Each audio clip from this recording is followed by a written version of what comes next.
Pemirsa, lonjakan harga dan kelangkaan beras membuat keresahan bukan hanya pedagang, tetapi juga konsumen merasakan kesulitan untuk mendapatkan beras biasa maupun premium dan membeli harga tinggi. Meskipun volume impor beras tahun 2023 mencapai 3,06 juta ton dan di awal tahun 2024 mencapai 443.500 ton, belum menjamin ketersediaan dan kestabilan harga beras di pasaran. Dan untuk mengulas hal itu sudah bersama kami melalui sambungan Zoom Dwi Andreas Santosa, Guru Besar IPB. Selamat pagi, Prof. Andreas. Apa kabar? Selamat pagi, Mas Adi, Mbak Gema. Ya, baik-baik, Mas.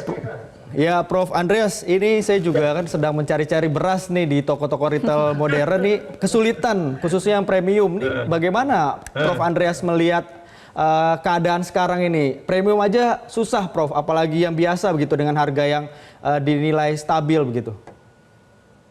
Ada dua hal yang berbeda ya. Yang pertama, ketersediaan beras di retail modern, kan. Dan retail modern memang kosong saat ini. Dalam arti terbatas lah ya, kosong sih tidak, karena masyarakat dibatasi dalam pembeliannya. Apa penyebab kelangkaan beras di retail modern? Karena apa? Sejak bulan Agustus ini, kalau dari data yang saya sejak bulan Agustus 2023 kemarin, itu harga gabah kering panen itu di catatan AB2TI yang kami melakukan survei tiap bulan itu sudah di 6.272.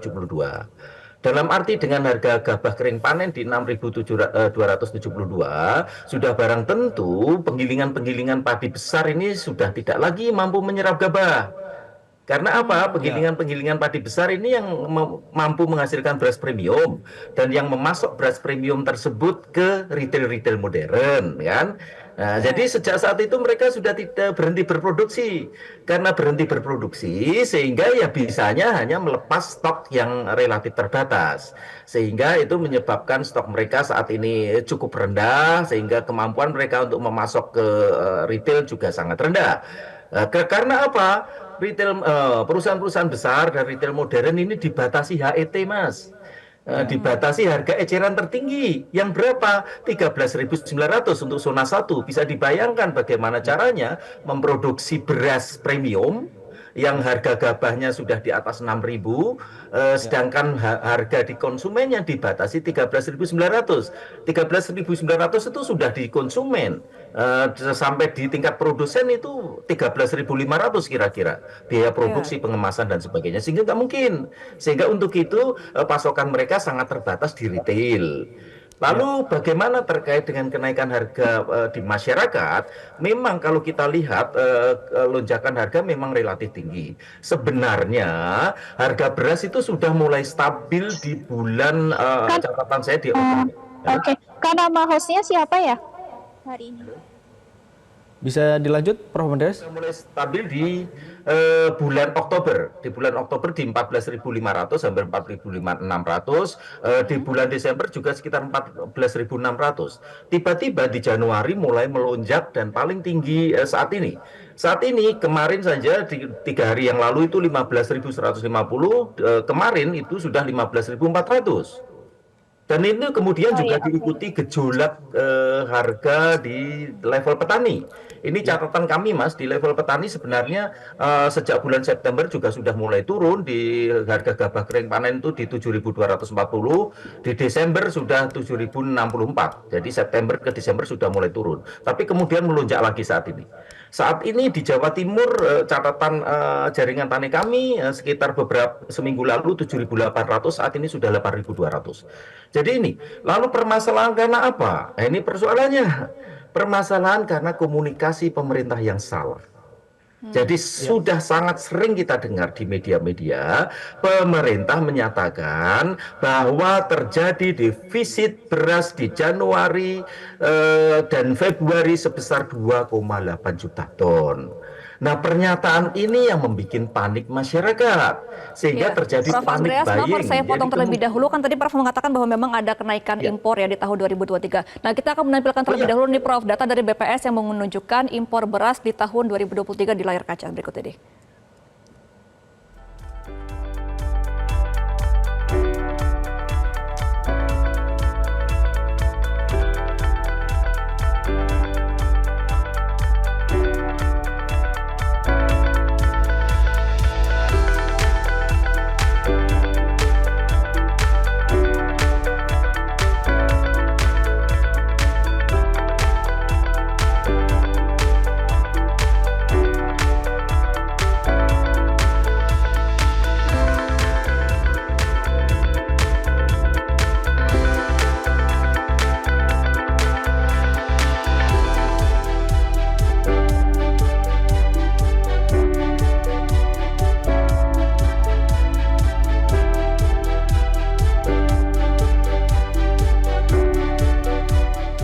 Prof. Andreas, kalau didatakan ini memang ada data impor tertinggi itu kan dari Thailand ya ke Indonesia, dan di tahun 2024 sendiri kan dari awal tahun sudah sekitar 80% lebih impor ke Indonesia, dan juga tadi stok Bulog sebenarnya masih banyak. Nah, apa sebenarnya menyebabkan keterbatasan beras di beberapa retail begitu ya, dengan adanya impor beras yang meningkat, dan juga sebenarnya stok di Bulog ini masih ada begitu? Ya, sekarang kita bicara terkait impor ya. Impor tahun 2023, keputusan impor tahun 2023 totalnya 3,3 juta ton, Mbak. Ya. Dan berapa yang masuk? Yang masuk sampai bulan Desember 2,7 juta ton. Lalu kemudian yang barusan masuk, karena kebetulan beberapa hari yang lalu Mas Arief, Kepala Badan Pangan Nasional, telepon saya juga, menyatakan bahwa sudah ada beras yang keputusan impor 2023 yang masuk ke Januari, sebesar sekitar hampir 500 ribu ton. Sehingga total beras yang masuk dari impor 2023 ada 3,2 juta ton. Dan ini merupakan volume impor terbesar selama 25 tahun terakhir. Nah, jadi itu. Nah, dari volume yang sangat besar tersebut, itu menyebabkan stok awal tahun kita, stok awal tahun beras ya, jadi beras ini yang dipegang oleh pedagang konsumen, itu melonjak tinggi. 23 yang hanya 4,06 juta ton, ini hasil survei BPS dan Badan Pangan Nasional, itu melonjak 6,71 juta ton di bulan Januari 2024. Kan? Jadi ini lonjakan yang relatif tinggi, yang sangat tinggi, sehingga menyebabkan hal yang aneh bila kemudian harga beras melonjak tinggi juga. Karena stok sebenarnya amat sangat mencukupi. Sangat mencukupi. Karena apa? Karena yang tadi saya sampaikan, terjadi lonjakan stok awal tahun. Dari 4 ke 6,7, itu 6,7 juta ton itu perhitungan saya. Kalau perhitungan Badan Pangan Nasional itu bahkan 7,4 juta ton. Jadi sebenarnya anomali ketika stok beras ini amat sangat mencukupi, harga melonjak cukup tinggi. Seperti tadi yang sudah kita diskusikan. Ya. Nah ya, Prof. Andreas, kita terlebih dahulu akan melihat juga bagaimana situasi di beberapa daerah. Ada teman-teman kami di Medan, ini khususnya ya, kita akan melihat bagaimana situasi di sana.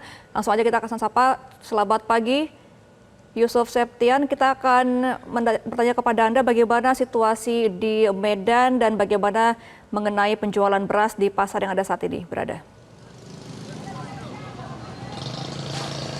Ya, selamat pagi, Gemma, Sandi, dan juga pemirsa. Untuk harga kebutuhan bahan pokok terutama beras saat ini di Kota Medan maupun di Deli Serdang, setelah pantauan kami dalam beberapa hari terakhir, memang kondisinya stabil namun cenderung meningkat. Seperti di Pasar MNPC di Deli Serdang, dari pantauan kami untuk harga beras memang saat ini untuk beras sedang ukuran biasa tuh harganya sudah mencapai 15.500 per kilonya. Sedangkan untuk beras premium ini berkisar antara 16.000 hingga 17.000 rupiah. Namun para pedagang ini mengatakan kondisi kenaikan harga untuk beras terutamanya sudah meningkat sejak awal tahun kemarin dan terus meningkat hingga pertengahan Februari tahun 2024 ini. Nah, memang ini juga sejalur dengan panel harga yang ditampilkan di Bappenas. Untuk harga beras premium ini berkisar antara 17.800 hingga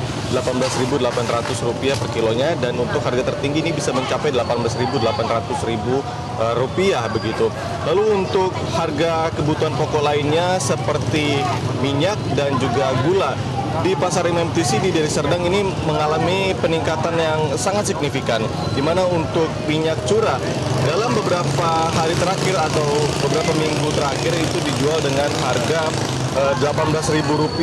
Memang sebelumnya ada kenaikan yang cukup signifikan untuk harga minyak curah dari harga Rp16.000, saat ini dijual dengan harga rata-rata Rp18.000 per kilonya.